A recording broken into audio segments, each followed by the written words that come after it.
ക്രിസ്തു യേശുവിൽ ഏവർക്കും സ്നേഹവന്ദനം. ഈ എപ്പിസോഡിലൂടെ യോഹന്നാൻ 1-ലെ വളരെ നിർണായകവും വസ്തുതാപരവും ആയ ചില ഇൻട്രസ്റ്റിംഗ് പോയിന്റുകൾ വിശദമാക്കുന്നതായിരിക്കും. യോഹന്നാൻ 1-ന്റെ വാക്യം 4-ലും 5-ലും മറഞ്ഞുകിടക്കുന്ന മർമ്മങ്ങൾ ഈ എപ്പിസോഡിലൂടെ നോക്കാം. അവനിൽ ജീവൻ ഉണ്ടായിരുന്നു, ജീവൻ മനുഷ്യരുടെ വെളിച്ചമായിരുന്നു. വെളിച്ചം ഇരുളിൽ പ്രകാശിക്കുന്നു, ഇരുളോ അതിനെ പിടിച്ചടക്കിയില്ല.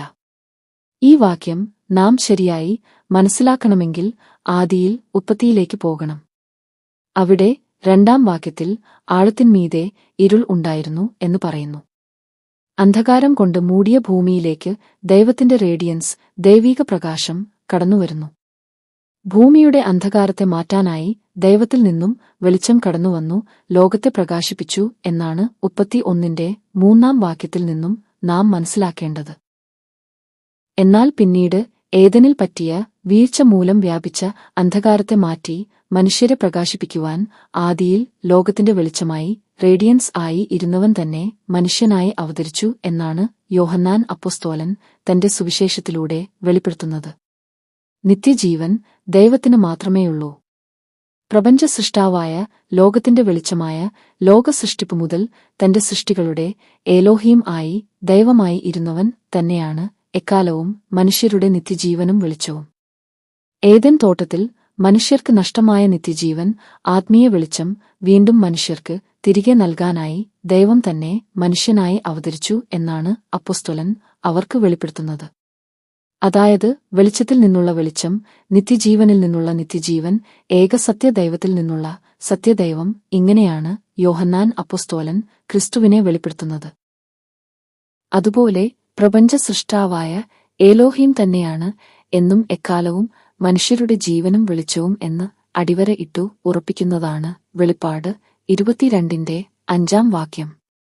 അതിൽ പുത്തനെരുശലേമിൽ വിശ്വാസികൾ പ്രവേശിച്ചു കഴിഞ്ഞാൽ ഇനി രാത്രി ഉണ്ടാകയില്ല, ദൈവമായ കർത്താവ് അവരുടെ മേൽ പ്രകാശിക്കുന്നതുകൊണ്ടു വിളക്കിന്റെ വെളിച്ചമോ സൂര്യന്റെ വെളിച്ചമോ അവർക്ക് ആവശ്യമില്ല എന്ന് എഴുതിയിരിക്കുന്നു. ഇവിടെ പറയുന്ന ദൈവമായ കർത്താവ് യേശുക്രിസ്തു തന്നെ എന്ന സത്യം നമുക്ക് യോഹന്നാന്റെ സുവിശേഷം 8-12 ക്രിസ്തു തന്നെ പറയുന്ന വാക്യത്തിൽ നിന്നും ഉറപ്പിക്കാം. യേശു പിന്നെയും അവരോട് സംസാരിച്ചു, ഞാൻ ലോകത്തിന്റെ വെളിച്ചം ആകുന്നു, എന്നെ അനുഗമിക്കുന്നവൻ ഇരുളിൽ നടക്കാതെ ജീവന്റെ വെളിച്ചമുള്ളവൻ ആകും എന്ന് പറഞ്ഞു. ഞാൻ ലോകത്തിന്റെ വെളിച്ചമാണ് എന്ന് യേശുക്രിസ്തു പ്രഖ്യാപിക്കുന്നതിലൂടെ പഴയ നിയമത്തിലും യഹൂദ പാരമ്പര്യത്തിലും വേരൂന്നിയ ആഴത്തിലുള്ള ഒരു ആത്മീയ മർമ്മമാണ് ക്രിസ്തു ഇവിടെ മറനീക്കി വെളിപ്പെടുത്തുന്നത്. അതിന്റെ ഒരു സമ്മറി ഇവിടെ വിശദീകരിക്കാം. യോഹന്നാൻ അധ്യായം 7-ലെയും 8-ലെയും സന്ദർഭം യഹൂദന്മാരുടെ കൂടാരപ്പെരുന്നാൾ അഥവാ സുക്കോത്ത് ഉത്സവം ആണെന്നുള്ളത് 7-ാം അധ്യായത്തിലെ 2-ാം വാക്യം വെളിപ്പെടുത്തുന്നു. ഈ പെരുന്നാളിൽ 2 പ്രധാന ചടങ്ങുകൾ അവർ നടത്തിയിരുന്നു. ഒന്ന് വാട്ടർ പോറിംഗ് സെറമോണി അഥവാ വെള്ളം ഒഴിക്കൽ ചടങ്ങ് ആണത്. മരുഭൂമിയിൽ ദൈവം പാറ പിളർന്നു ഇസ്രായേലിന് വെള്ളം നൽകിയ സംഭവത്തെ അനുസ്മരിച്ചുകൊണ്ട് പുരോഹിതന്മാർ യാഗപീഠത്തിൽ വെള്ളം ഒഴിക്കുന്ന ഒരു ചടങ്ങ് കൂടാരപ്പെരുന്നാളിൽ ഉണ്ട്.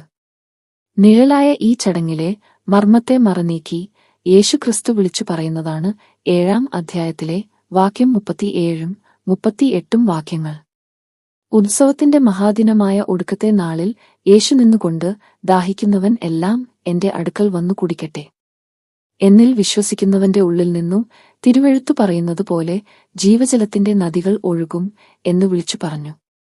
അവൻ ഇത് തന്നിൽ വിശ്വസിക്കുന്നവർക്കു ലഭിപ്പാനുള്ള ആത്മാവിനെക്കുറിച്ച് ആകുന്നു പറഞ്ഞത്. യേശു അന്നു തേജസ്കരിക്കപ്പെട്ടിട്ടില്ലായ്കയാൽ ആത്മാവ് വന്നിട്ടില്ലായിരുന്നു. ഇവിടെ കൂടാരപ്പെരുന്നാളിന്റെ പശ്ചാത്തലത്തിൽ യേശു ക്രിസ്തു വെളിപ്പെടുത്തുന്നത്, മരുഭൂമിയിൽ നിങ്ങൾക്ക് ഭൗതിക വെള്ളം തരുവാനായി എന്റെ നിഴൽ ആയി പിളർക്കപ്പെട്ട പാറ ഇതാ പൊരുളായി നിങ്ങളുടെ മുൻപിൽ നിൽക്കുന്നു. നിങ്ങൾക്ക് വേണ്ട ആത്മീക വെള്ളത്തിന് അഥവാ പരിശുദ്ധ ആത്മാവിനായി പിളർക്കപ്പെടാൻ പോകുന്ന യഥാർത്ഥ പാറയായ എന്റെ അടുക്കൽ വരുവിൻ എന്നാണ് ക്രിസ്തു ഈ പശ്ചാത്തലത്തിൽ അവർക്ക് വെളിപ്പെടുത്തുന്നത്. ഈ പെരുന്നാളിലെ 2-ാമത്തെ ചടങ്ങാണ് ദൈവാലയ പ്രാകാരങ്ങളിൽ വലിയ സ്വർണ്ണ വിളക്കുകൾ കത്തിക്കുക എന്നത്. അവയുടെ വെളിച്ചം യെരൂശലേം ദേശം മുഴുവൻ എങ്ങനെ നിറഞ്ഞിരുന്നുവെന്ന് റബ്ബിനിക്ക് മിഷ്ന സുക്ക 5:2-4 വരെയുള്ള ഭാഗങ്ങളിൽ വിവരിക്കുന്നുണ്ട്.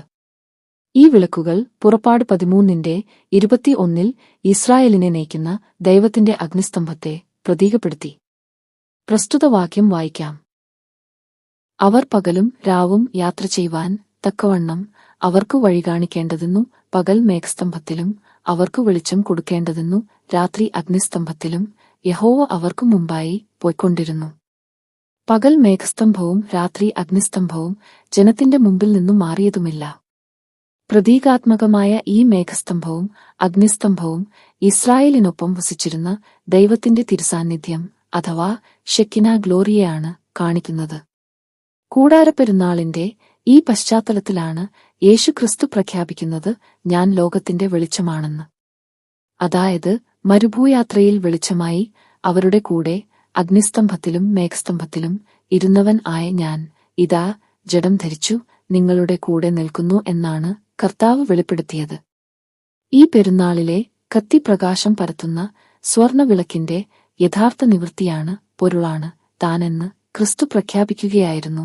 ഈ പശ്ചാത്തലത്തിൽ താൻ തന്നെ ലോകത്തിന്റെ ശാശ്വത വെളിച്ചമാണെന്നും ഉത്സവവിളക്കുകളുടെ പ്രകാശത്തെക്കാളും അഗ്നിസ്തംഭ വെളിച്ചത്തെക്കാളും അതിശ്രേഷ്ഠ വെളിച്ചമാണ് താനെന്ന് യേശുക്രിസ്തു വെളിപ്പെടുത്തുകയായിരുന്നു.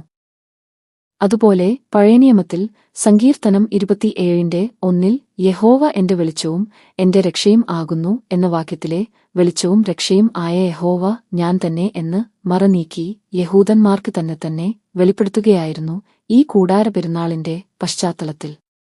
ചുരുക്കത്തിൽ ഉത്പത്തിയിൽ ലോകത്തിന്റെ വെളിച്ചമായി ഇരുന്നവൻ തന്നെ മനുഷ്യനായി അവതരിച്ചു വിശ്വാസികൾക്കു ജീവനും വെളിച്ചവും നൽകുന്നു. വീണ്ടും വിശ്വാസികൾ ഇതേ ദൈവമായ കർത്താവിന്റെ പ്രകാശത്തിൽ പുത്തൻ യെരൂശലേമിൽ വാസം ചെയ്യും എന്നാണ് യോഹന്നാൻ 1:4 വാക്യം വെളിപ്പെടുത്തുന്നത്. ഇനി 5 വാക്യത്തിൽ പറയുന്ന വെളിച്ചം ഇരുളിൽ പ്രകാശിക്കുന്നു, ഇരുളോ അതിനെ പിടിച്ചടക്കിയില്ല എന്ന വാക്യം വ്യത്യസ്തമായ ഒരു ചിത്രം നമുക്ക് നൽകുന്നു. ലോകത്തിന്റെ വെളിച്ചമായി ഇരുന്ന ഏലോഹിമിനെ ഇരുട്ട് പിടിച്ചടക്കാൻ ശ്രമിച്ചു, പക്ഷേ ഇരുട്ടിന് അല്ലെങ്കിൽ തിന്മയ്ക്ക് വെളിച്ചത്തെ കീഴടക്കാനോ പൂർണ്ണമായി ഇല്ലാതാക്കാനോ കഴിഞ്ഞില്ല എന്നാണ്. അതുപോലെയാണ് ഒരുവനിലുള്ള ദൈവിക സ്വഭാവത്തെ മനസ്സിലാക്കാനോ അത് കെടുത്തിക്കളയാനോ സാധിക്കാത്ത തിന്മയുടെ കഴിവില്ലായ്മയാണ് ഇത് സൂചിപ്പിക്കുന്നത്. അതുപോലെ വെളിച്ചം അല്ലെങ്കിൽ നന്മ ആത്യന്തികമായി ഇരുട്ടിനെ ജയിക്കുന്നുവെന്നും ഇത് സൂചിപ്പിക്കുന്നു.